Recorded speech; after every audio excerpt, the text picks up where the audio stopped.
La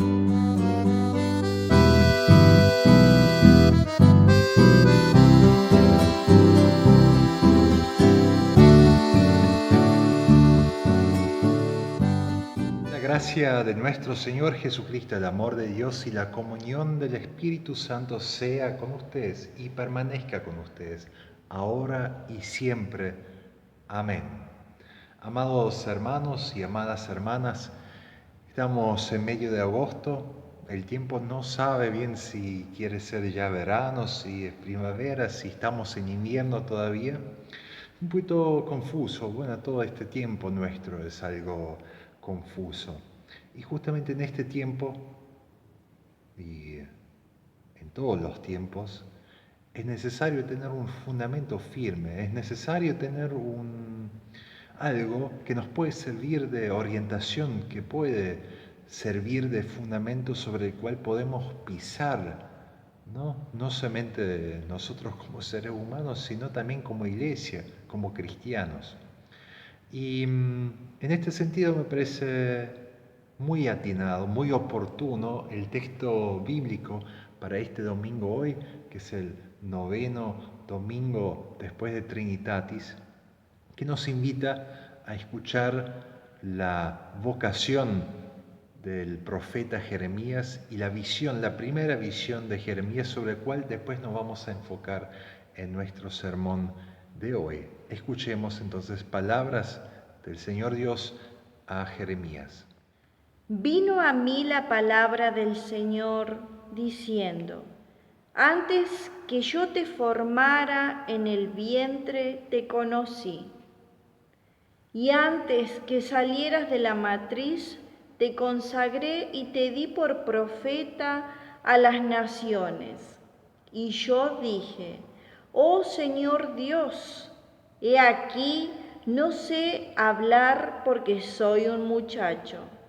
Pero el Señor me dijo: No digas soy un muchacho, porque a todos a quienes yo te envíe te irás, y todo lo que te mande dirás. No tengas temor de ello, porque yo estaré contigo para librarte, dice el Señor.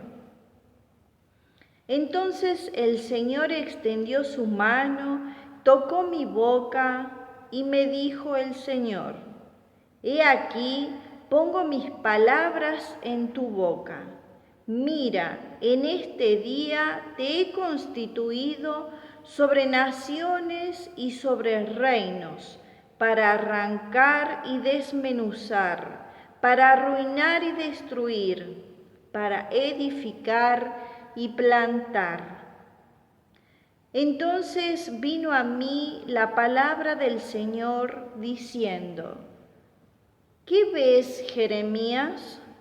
Y respondí: Veo una vara de almendro. Y el Señor me dijo: Has visto bien, porque yo vigilo sobre mi palabra para ponerla en obra. Hemos escuchado entonces palabras de Dios, de nuestro Señor Dios a Jeremías, que lo encontramos en el primer capítulo del libro de Jeremías, en los versículos 4 al 16. Y tal como les dije al principio, quiero enfocarme sobre todo en esta primera visión que recibe Jeremías después de haber sido llamado profeta de todas las naciones, ¿no? Un profeta que ha de anunciar a todas las naciones el juicio de Dios, la justicia de Dios. Que ningún ser humano, que ningún pueblo, que ningún imperio esté exento de la justicia de Dios. Y tal vez esta visión y después también la explicación que da Dios sobre esta visión, ¿no?, de la vara de almendro, es tal vez un poquito difícil de entender, comprender en estos lares, en nuestros lares geográficos, porque pocos almendros encontramos aquí. Pero lo que encontramos ahí, en esta primera visión, es un juego de palabras que hace Dios.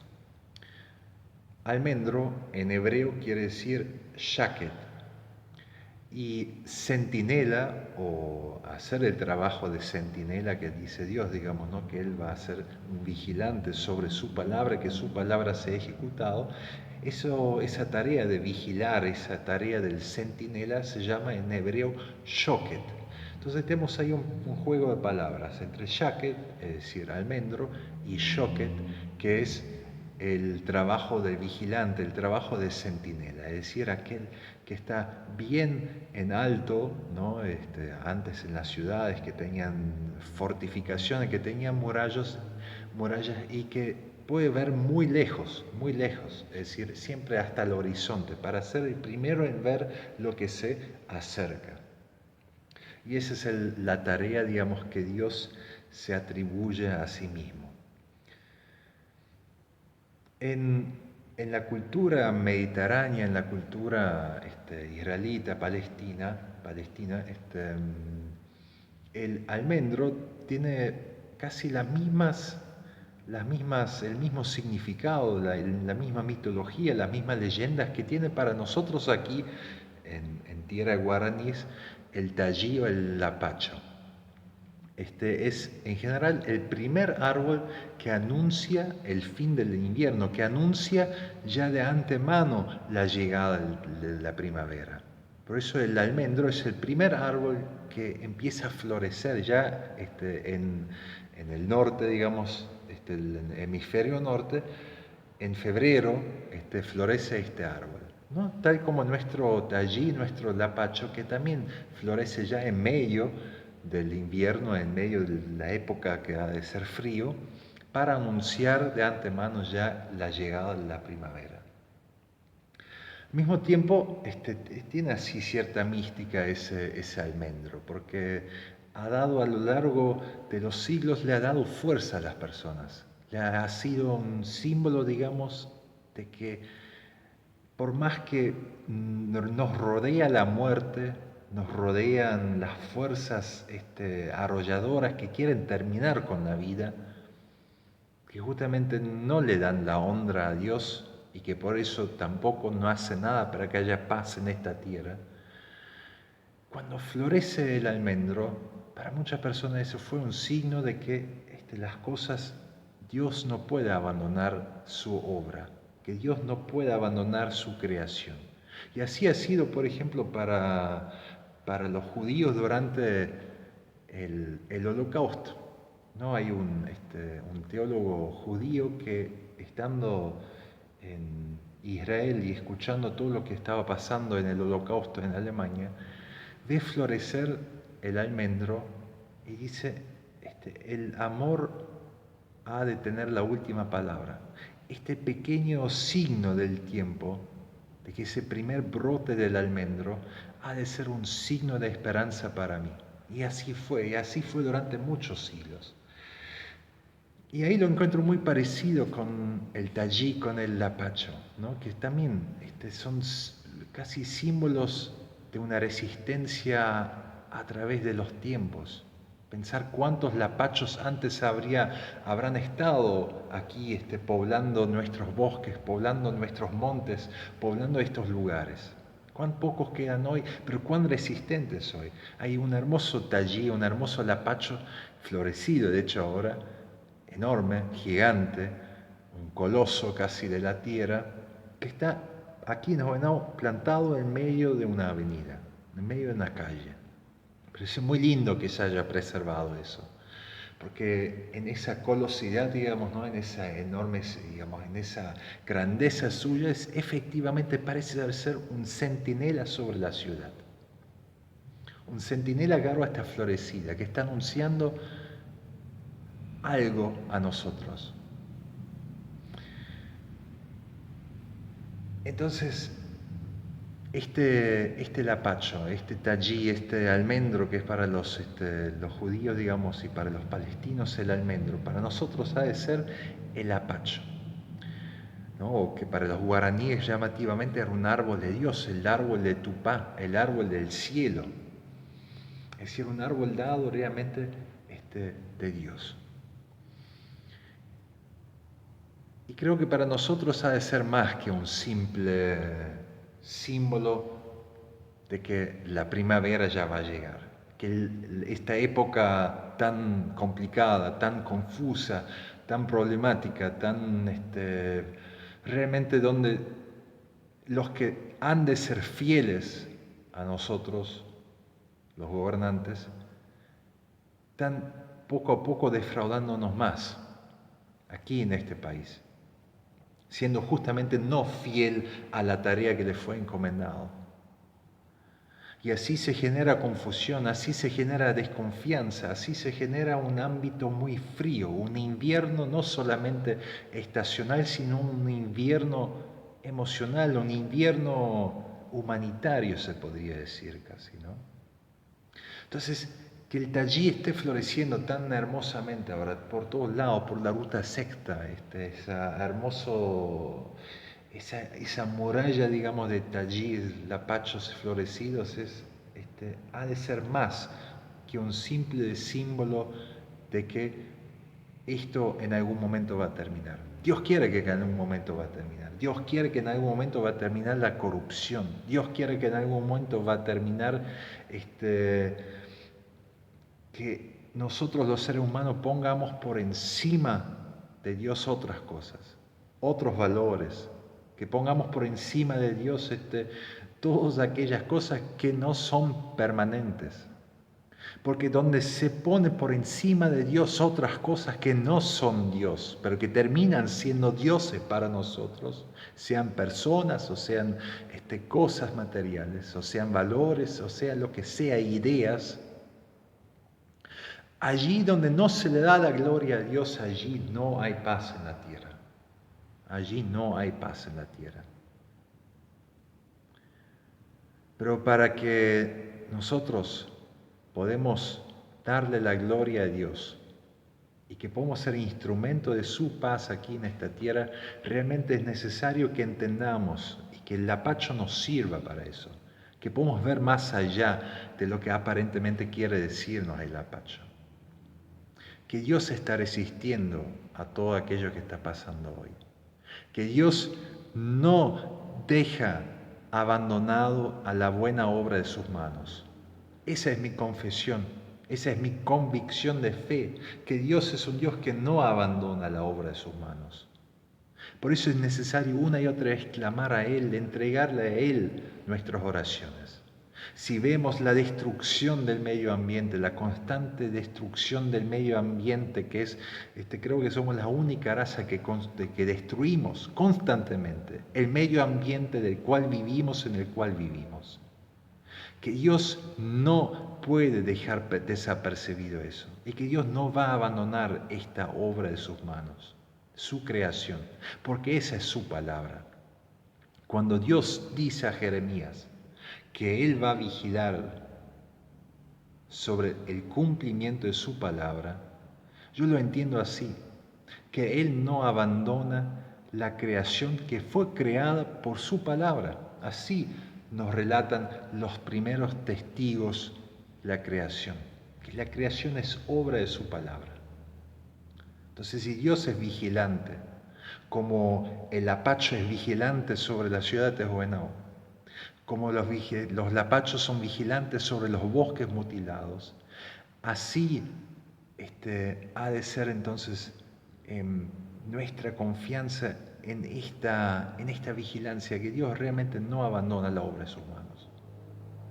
Y lo segundo que hemos de entender, ver más allá de lo que nos quiere decir el lapacho, es que Dios cumple la palabra que fue dicha a cada uno de nosotros en nuestro bautismo, que efectivamente somos una nueva creación en Cristo, que las aguas del bautismo no son simplemente, digamos, un lavamiento exterior, que no son solamente, digamos, una restauración de algo que fue perdido en el pasado, sino es una transferencia en una nueva realidad. Somos puestos en una nueva realidad. Y esa es la palabra que ha de quedar firme. Y contra esa palabra ningún poder va a poder avanzar. Por eso, enraizarnos como el lapacho se enraiza en la tierra. Como el apacho crece lentamente, pero resistentemente a través de los tiempos, así nosotros debemos enraizarnos en nuestro bautismo. Hay el castillo fuerte, ¿no? El himno de la Reforma Protestante lo dice muy bien. Por más que el imperio, por más que todos los ejércitos del mundo, por más que el diablo con todo su afán quiere derrumbarnos, si nosotros estamos enraizados en nuestro bautismo, no puede derrumbarnos. Como no han podido derrumbar a este lapacho en medio de la avenida. El lapacho es resistente. Y así ha de ser una vida cristiana fundada en el bautismo. Una vida que cree en su bautismo, que cree en lo que fue hecho en su bautismo. Que aquel que está enraizado en la palabra de Dios no puede ser derrumbado. Y eso no es porque nosotros somos fuertes nada más, sino porque Dios vigila sobre nosotros, vigila sobre su palabra, sobre el cumplimiento de su palabra. Si Dios nos dio su palabra en nuestro bautismo, nadie puede derrumbar eso. Y eso, en ese sentido, la vocación de Jeremías es parecido, digamos, a un bautismo. Una persona que vive de su bautismo es capaz de hacer frente a todos los poderes anti-Dios de este mundo. Y sean los más poderosos que sean. Y tiene que ver efectivamente, como dice mi colega Martin Sapke el otro día en su predicación. Tenemos que recuperar esta dimensión testimonial de nuestro ser cristiano. Tenemos que anunciar efectivamente que Dios hizo un cambio en nuestra vida y eso pasa por recordarse y enraizarse en el bautismo. Pasa por contar a todo el mundo que hemos sido bautizados y que Dios hizo un cambio en nuestra vida y que nosotros creemos firmemente en eso. Y si nosotros logramos eso, les digo que vamos a dar frutos o vamos a dar flores mucho más hermosos que los lapachos. Vamos a ser lapachos vivientes andando por este mundo para testimonio de los demás, de las naciones, para testimonio que Dios es un Dios resistente que resiste a los soberbios, pero que es fiel a los humildes, a aquellos que se ponen y refugian una y otra vez bajo su palabra. Y lo tercero es, que también es palabra de Dios, que este mundo ha de ser transformado, que Dios ha de renovar todas las cosas, que Dios ha de renovar esta tierra por medio de su espíritu, por medio de su palabra hecha espíritu, de modo que algún día no va a haber más muerte, no va a haber más tristeza, no va a haber más dolor, es decir, no va a haber más razones y causantes de dolor. Y eso es la palabra fehaciente, es la palabra firme, que todos aquellos poderes que se creen poderes últimos, que todos aquellos personas que han de ser servidores públicos y que obran haciendo el mal sin pensar en el daño que hacen y haciéndolo a plena luz del día, pensando que no va a haber juicio, que todas aquellas personas han de recibir el juicio, que Dios es un Dios justo y que Dios es un Dios fiel y que Dios no perdona de cierta forma la iniquidad, la injusticia, que Dios no perdona que haya personas sufrientes y que haya personas que hagan sufrir a otras personas, que a Dios no le da igual. Por eso este anuncio de que Dios ha de renovar la tierra y que en esta nueva tierra no habrá ninguna causa, ninguna razón de dolor, es el gran no a todos aquellos que causan dolor. Es el juicio a las naciones, para que abandonen sus malos caminos, para que busquen el camino de la justicia, para que den la gloria a Dios, para que haya paz en esta tierra, paz, shalom, selam, fride. Fride que no solamente es ausencia de guerra, sino fride, paz, es aquello donde los hermanos y las hermanas viven juntos en paz y bienestar, donde hay bienestar. Que el apacho floreciente sea para nosotros testigo de que Dios es un Dios fiel, un Dios que resiste a todos esos poderes, que Dios dice no a todos esos poderes. Que nosotros hemos de poner nuestra fe en ese Dios que es un centinela. Que hemos de poner nuestro Dios en el Dios que nos dio a nosotros el apacho y el almendro, como signo constante de que su misericordia es para siempre, que su fidelidad es para siempre, y por eso podemos creer, y por eso podemos confiar, y por eso podemos refugiarnos en ese Dios. Por algo los jesuitas habrán hecho sus iglesias, sus templos acá, en sus reducciones, habrán hecho las puertas, los postes, aquello que mantenía la iglesia en pie por lapachos, emplantándolo, enraizándolo otra vez, sacándolo, pero enraizándolo otra vez, plantándolo como postes vivos en la tierra de vuelta. Que esto también nos sirva de ejemplo, que nuestra iglesia, cualquier iglesia, tiene que ser enraizado, tiene que ser construido bajo el fundamento que es Cristo en primer lugar, pero luego, digamos, confiando realmente que Dios es fiel. Una iglesia que no cree eso, una iglesia que se ha olvidado de eso, un ser cristiano que se ha olvidado de eso, va a ser derrumbado una y otra vez. Pero una iglesia que es construido con la fidelidad o la confianza en la fidelidad es justamente una iglesia construida con lapachos fuertes y resistentes. Que Dios nos haga fiel también a nosotros, a Él, para que nosotros podamos confiar constantemente en su fidelidad, ahora y siempre. Amén.